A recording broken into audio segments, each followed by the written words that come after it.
So what am I doing to help them make a noticeable remark again about our store, about their visit? So they made a conscious decision to come in, but when they leave, I want them to make a conscious decision to come back. We got to do that. We got to give them remarkable experiences.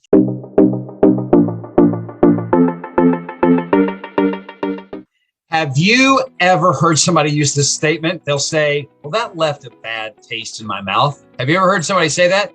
Well, what do they actually mean? I mean, like, what is that? They're talking about an experience or an event that they're describing. What does it even mean to have a bad taste left in your mouth? Well, when you look it up in like Urban Dictionary or something like that online, basically it's an expression that is used to describe disapproval or some discomfort, or maybe it's something that was just simply unpleasant that you had to experience. It comes from, it originates actually from having eaten something that it was good going in, but now the after effects, not so good. It's like onions or like chips and salsa, right? So you have salsa and maybe even as a snack, it doesn't matter. For me, like chips and salsa at night before you go to bed, big no-no. Don't do that, right? Because there's not enough toothpaste and mouthwash to get it out of your mouth to where you don't wake up the next morning saying, ugh, that left a bad taste in my mouth, right? So let's take that experience to our guest services in our QSR. So, and by the way, this goes for even if you're not in a QSR, this will serve you well. What kind of taste do you want in the mouth of your guests when they're leaving your place of business? You get to determine that. You get to determine that by how they leave. There's more to it than just the way they come in. Hey, welcome to wherever you're at.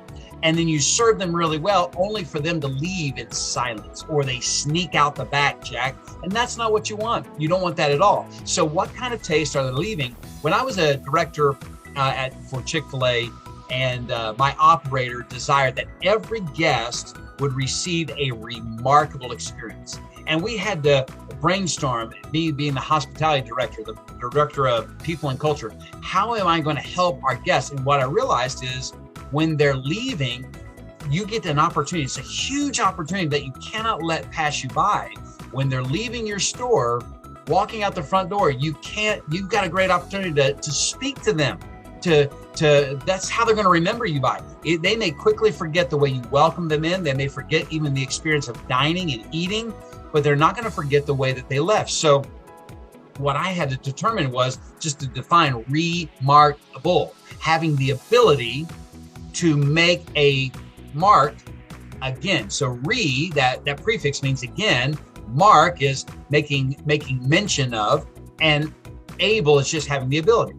So what am I doing to help them make a noticeable remark again about our store, about their visit? So they made a conscious decision to come in, but when they leave, I want them to make a conscious decision to come back. We got to do that. We got to give them remarkable experiences. So it means that the experience I gave them was worthy of them noting. It was worthy of them sharing. And nowadays, with the rise of social media, they'll share their experience, good or bad, pleasant or unkind. They'll share that on social media. And so what would make them, the experience so extraordinary, so extraordinary that would cause them to remark about it after they've gone? It was an experience whose end left them amazed. When the experience was over, it left a good taste in their mouth, right? The aftertaste was just so good that they look forward to coming back. So here's just 5 ways that I've found, just easy ways if you're operating a quick service restaurant, easy way. Okay, so here's number 1. Take their trash from their table for them. Make sure before they're leaving, you can if you watch and pay attention and observe, especially if you're operating a QSR with table touch-ins, where you're giving hey, how'd we do? You're coming to each table. Before they leave, hey, may I take your tray for you? May I take your garbage for you, or your trash for you? Take their trash for them to where they don't have to, before they're leaving, grab their beverage that they want to take with them, grab all their garbage and try to get it to the garbage can. You do it for them. That's one thing you do. The second thing you do is refresh their beverage before they leave. One of the best wins that you can give somebody is give them something to take with them on their way out. The best way to do that is they've already paid for a beverage, refresh it for them.